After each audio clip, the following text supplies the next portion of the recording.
Recording in progress. Assalamualaikum warahmatullahi wabarakatuh, ibu-ibu. Waalaikumsalam. Waalaikumsalam warahmatullahi wabarakatuh. Apa kabar hari ini? Alhamdulillah, luar biasa. Allahu Akbar. Yes, ya. Ya harus tetap semangat ya ibu. Sekarang kita masuk di hari berapa ya? Hari keempat ya ibu ya. Hari keempat yang mana masih ada 6 hari lagi bu. Masih banyak, masih panjang lah perjalanan kita untuk sampai pada pelatihan BIMTEK ini. Nah, sebelum kita memulai pembelajaran, alangkah lebih baiknya kita berdoa terlebih dahulu. Yang memimpin doa hari ini di jadwal Ibu Varianti ya. Nah, silakan Ibu Varianti. Ya Bu. Baik, ibu-ibu semuanya. Sebelum kita melanjutkan pembelajaran, marilah kita berdoa menurut agama dan kepercayaan masing-masing. Berdoa mulai.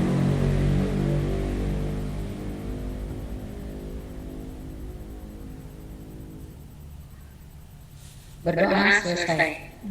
Alhamdulillah, semoga kita semua diberikan kelancaran ya ibu-ibu untuk bisa menyelesaikan tugas-tugas materi hari ini dengan lancar. Nah, sekarang sebelum memulai pembelajaran, marilah kita ice breaking dulu biar tambah semangat. Jadwalnya Bu Nerda ya hari ini. Coba Bu Nerda, kita mulai ya. Nah, terima kasih Bu Kiki. Nah, seperti hari ini saya mengucapkan kata ibu-ibu melakukan gerakan pendek. Iya. Kalau saya mengatakan panjang, pendek, ibu-ibu menjawabnya panjang. Siap. Bisa ibu? Bisa. Nah, panjang. Nah, pendek. Panjang. Pendek. Panjang. Pendek. Nah, itulah ekspresi kita hari ini. Ya. Beri Konsentrasi kita. Beri aplaus buat Bu Nerda. Ya, itu melatih apa Bu? Melatih apa Bu? Iya. Ya, biar kita fokus ya. Biar kita fokus dan materi yang kita dapatkan bisa masuk ya Bu ya, dan semoga menjadi berkah ya Bu. Nah, kemarin kita sudah belajar di hari ketiga itu tentang kurikulum ya, kurikulum satuan pendidikan. Nah, sekarang sebelum kita memaparkan materi, saya mau bertanya, kurikulum yang Ibu pakai di sekolah Ibu sekarang kurikulum berapa ya Bu ya? Kurikulum 13. Iya, berarti semuanya sama ya, kurikulum 2013. Nah, sekarang kita kemarin juga sudah belajar tentang konsep serta capaian pembelajaran. Nah, capaian pembelajaran tersendiri apa itu ya Bu ya? Capaian pembelajaran. Ayo, siapa yang tahu? Ya Bu Nerda. Capaian pembelajaran suatu kompetensi yang ingin dicapai di dalam sebuah pembelajaran Iya. Yang apa Bu? Putus-putus suaranya. kompetensi yang ingin dicapai dalam sebuah pembelajaran Iya. Kompetensi. yang diuraikan melalui pembelajaran. Iya. Betul ya kata Bu Nede. Ada yang pendapat lain? Bu Varianti, Bu Aisyah mungkin punya pendapat lain atau sependapat dengan Bu Nerdawati? Iya Bu, saya sependapat dengan Bu Nerdawati. Iya. Kalau di dalam kurikulum 2013 itu capaian pembelajaran itu termasuk dalam standar standar kompetensi ya Bu ya.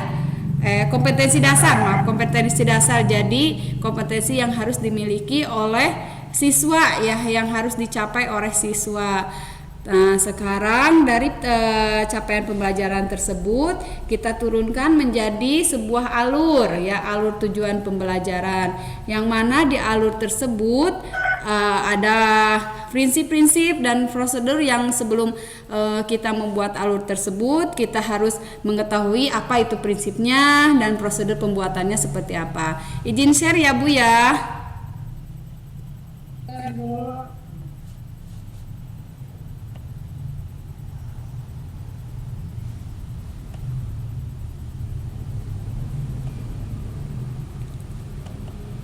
Ada tidak Bu?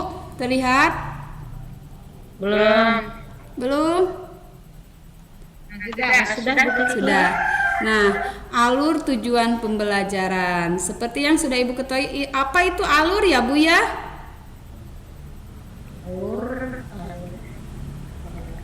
Alur tujuan pembelajaran. Tadi capaian pembelajaran, terus kita turunkan menjadi sebuah tujuan pembelajaran. Nah, dari tujuan pembelajaran tersebut kita akan buat alur tujuan pembelajaran. Ya, apa Bu Parianti? Ya.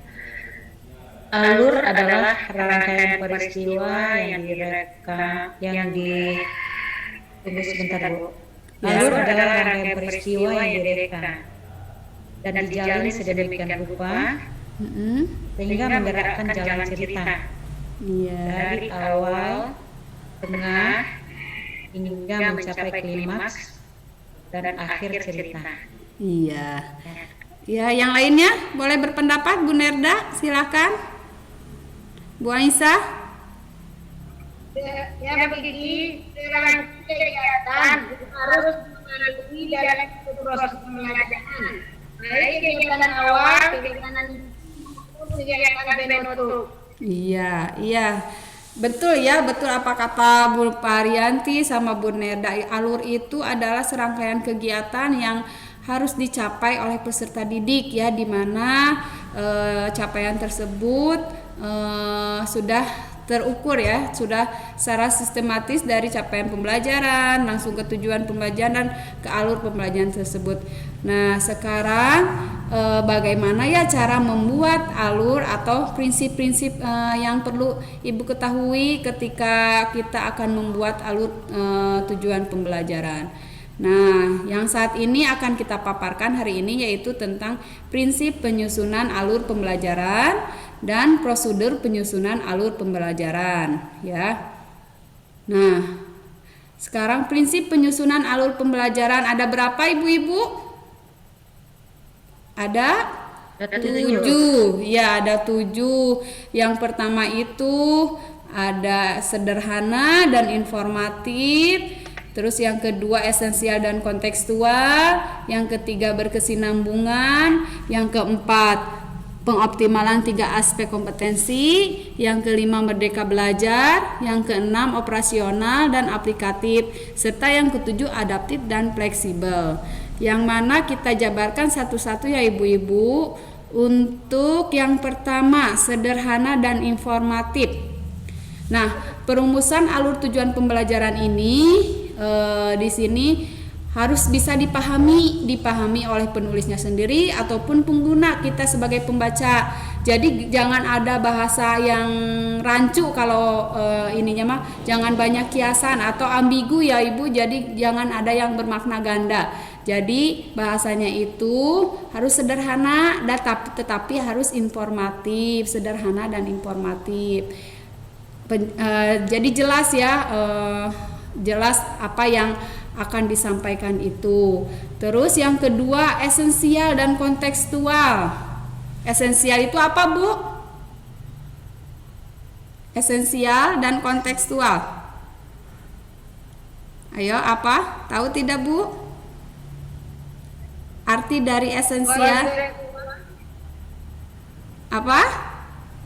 Iya, esensial itu apa, Bu Nerda? Esensial itu adalah yang cocok atau yang kontekstual. Esensial, iya benar Bu Nerda. Esensial dan kontekstual itu jadi memuat pembelajaran yang mendasar ya Bu ya, atau yang penting gitu ya, yakni di dalamnya ada kompetensi, konten dan hasil pembelajaran, atau juga bisa dari hasil pembelajaran tersebut disebut juga variasi ya, apa yang telah dicapai siswa hasilnya itu ya. Terus kontekstual jadi relevan ya Bu dengan kehidupan nyata, dengan pengalaman siswa, pengalaman belajar siswa, karakteristik siswa di dunia nyata ya. Nah, terus yang ketiga berkesinambungan. Jadi antar fase dan antar tujuan pembelajaran itu saling terkait seperti yang sudah dipaparkan sebelumnya pada konsep kepada konsep tujuan pembelajaran, bahwa antara fase ke fase itu alur tujuannya harus terkait ya, harus terikat, tidak terpisah. Jadi misalnya kalau tujuan pembelajarannya misalnya di fase A itu untuk kelas 1 dan kelas 2. Kelas 1 misalnya untuk tujuan pembelajarannya itu 1.1 sampai 1.4. Nah, nanti juga berlanjut kepada tujuan atau alur tujuan pembelajaran di kelas 2 ya. Tujuannya itu, dan nanti sampai berakhir pada akhir fase, yaitu akhir fase itu di mana dari fase A akan beralih ke fase B ya. Jadi tiap fase itu harus saling berkaitan. Terus yang keempat, pengoptimalan 3 aspek Bu. Optimalan 3 aspek apa saja coba Bu? Pengoptimalan 3 aspek kompetensi yang harus dicapai siswa. Prosedural dan interaktif. Iya, iya betul Ibu, itu pengetahuan, masuknya keterampilan dan sikap.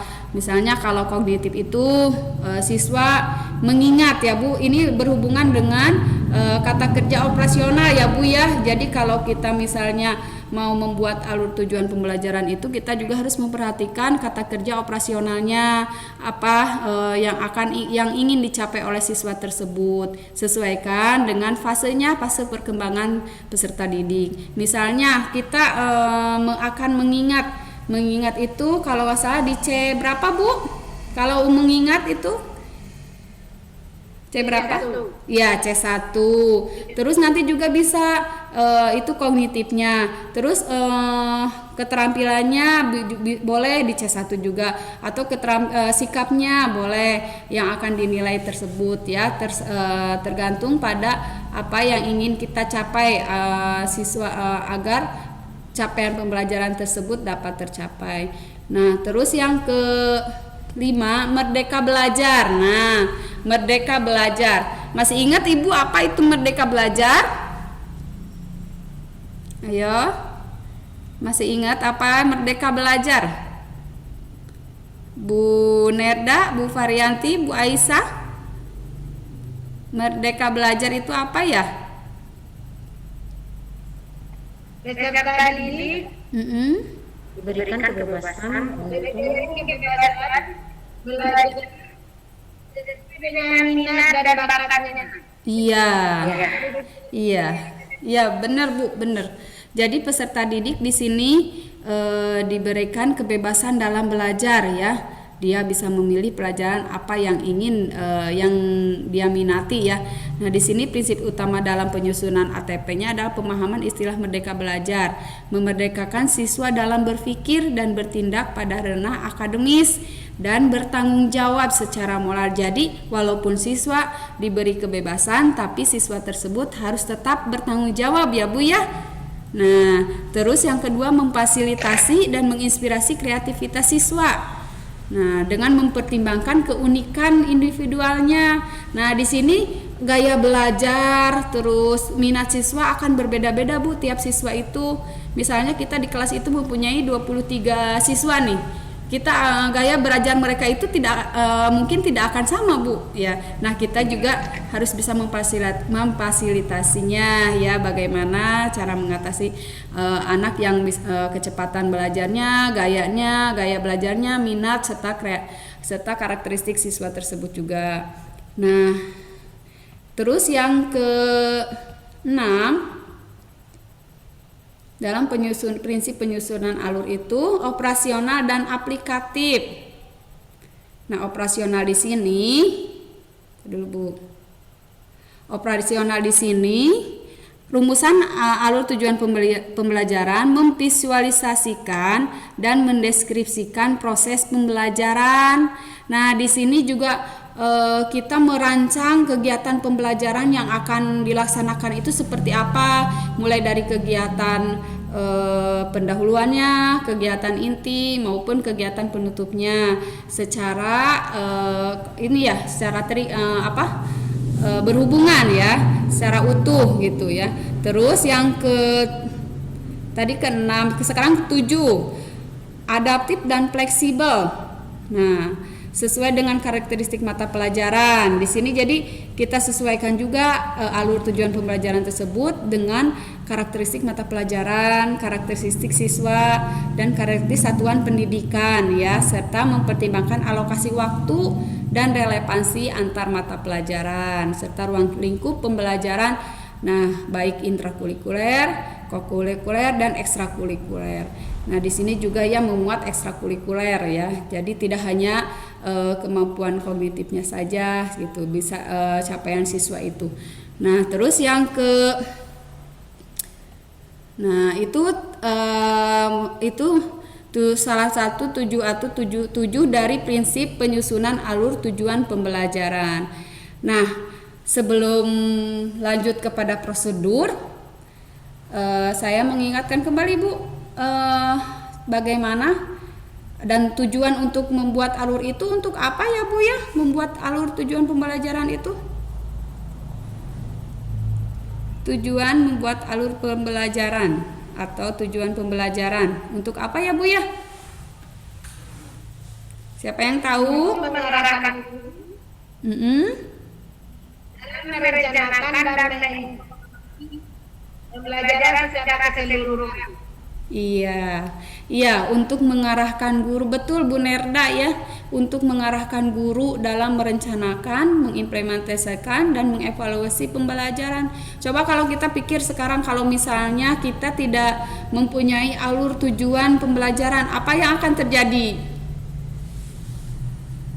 Dalam proses pembelajarannya akan bagaimana? Kacau balau gitu. Iya, kacau balau reres Bu, itu benar Bu, kacau balau. Jadi tidak terstruktur ya, tidak menyusun gitu. Jadi mau semaunya aja gitu. Nah, itu tidak boleh ya ibu-ibu ya. Nanti pada saat pelaksanaan di sekolah kita harus menyusun setiap alur tujuan pembelajaran pada setiap mata pelajaran. Nah, sekarang kita lihat cara prosedur penyusunan alur tujuan pembelajaran. Nah, apa saja yang pertama yang harus dilakukan, langkah-langkahnya? Di sini ada 7 langkah juga Bu.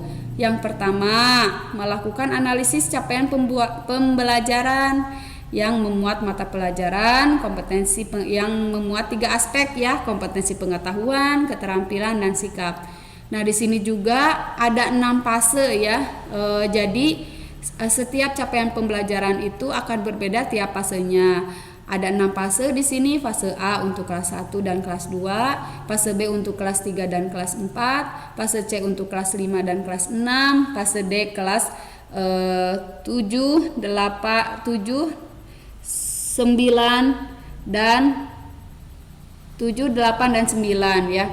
Fase E sampai fase F ya.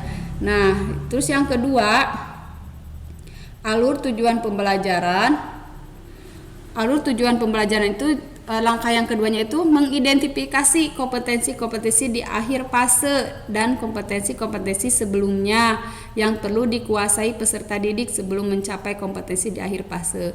Nah, kita menentukan kompetensi apa yang akan peserta didik capai ya Bu ya. Di sini kita memilih dari capaian pembelajaran.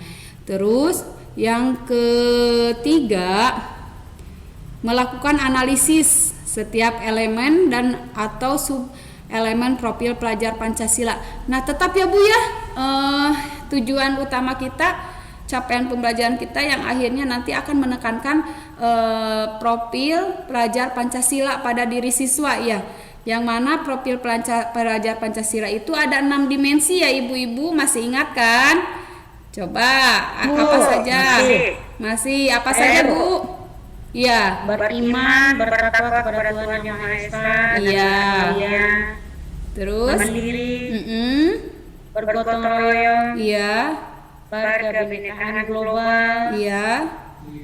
Bernalar kritis dan kreatif. Iya, pintar. Iya, bagus sekali Bu Varianti. Nah, itu ya 6 dimensi dari profil pelajar Pancasila. Dari kita membuat capaian pembelajaran, tujuan pembelajaran, dan sekarang langkah untuk membuat alur pembelajaran tidak terlepas dari 6 dimensi profil pelajar Pancasila ya. Harus menekankan dalam 6 dimensi tersebut, harus memasukkan apa yang ingin dicapai oleh peserta didik yang ditekankan pada 6 dimensi profil pelajar Pancasila ya.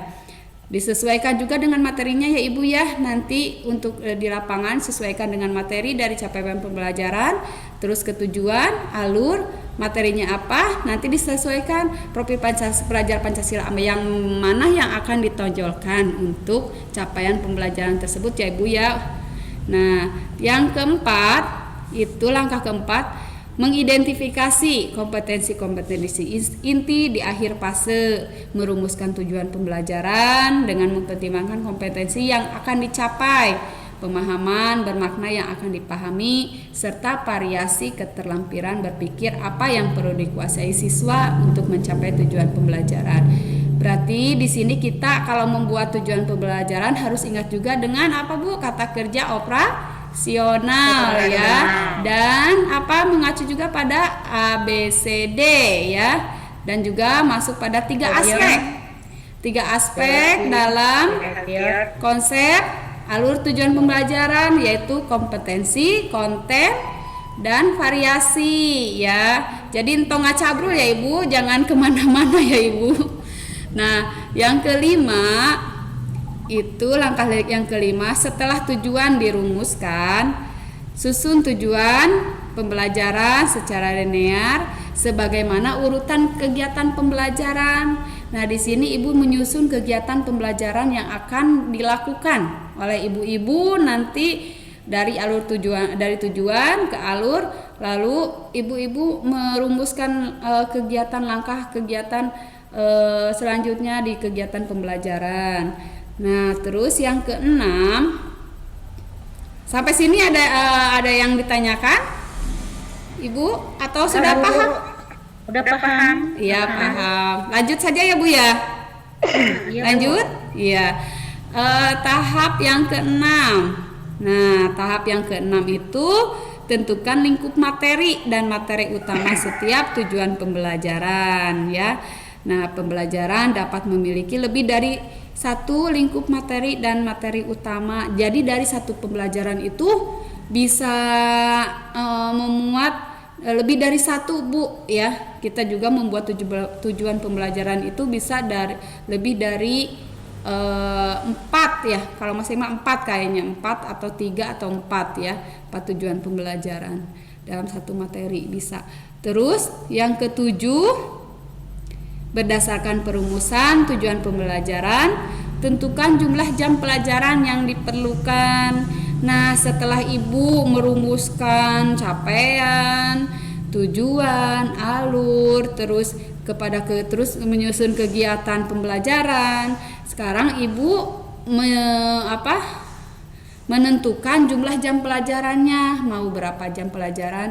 Kalau dalam 1 tahun itu ada berapa? Ada 144 jam ya Bu. Ada 144 jam pelajaran. 4 jam. Iya, nah 1 minggu ada berapa jam pelajaran? Nah, tinggal Ibu bagikan saja berapa pembelajaran ya setiap pertemuannya itu. Nah, itu mungkin langkah-langkah prosedur penyusunan alur pembelajaran. Nah, coba ada yang ditanyakan tidak Ibu-ibu? Pas Bu. Iya, udah jelas? Udah mengerti. Udah mengerti. Nah, sebelum boleh saya bertanya sama ibu-ibu? Boleh? Iya. Boleh. Sebutkan prinsip, alur, tujuan pembelajaran dengan memakai bahasa ibu sendiri. Ya, sok silakan. Siapa?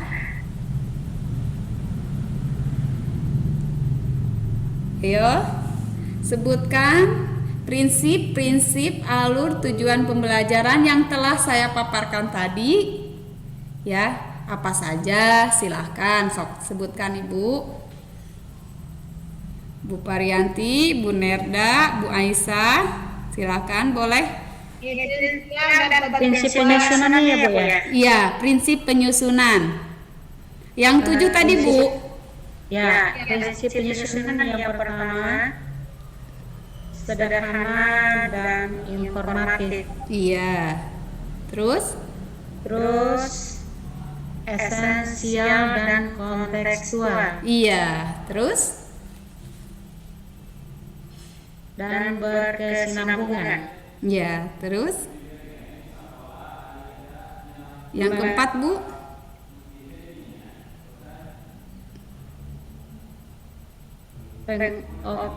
Mengoptimalkan aspek kompetensi. Iya. Terus yang kelimanya? Merdeka belajar. Iya. Merdeka Terus? belajar Bu. Iya. Terus yang keenam? Operasional dan aplikatif. Iya. Terus yang ketujuh? Adaptif dan fleksibel. Iya, adaptif dan fleksibel. Alhamdulillah, bagus sekali Bu Varianti. Sudah tahu ya tentang apa itu prinsip-prinsip dalam penyusunan alur tujuan pembelajaran serta prosedur penyusunan alur pembelajaran. Nah, untuk tugas kali ini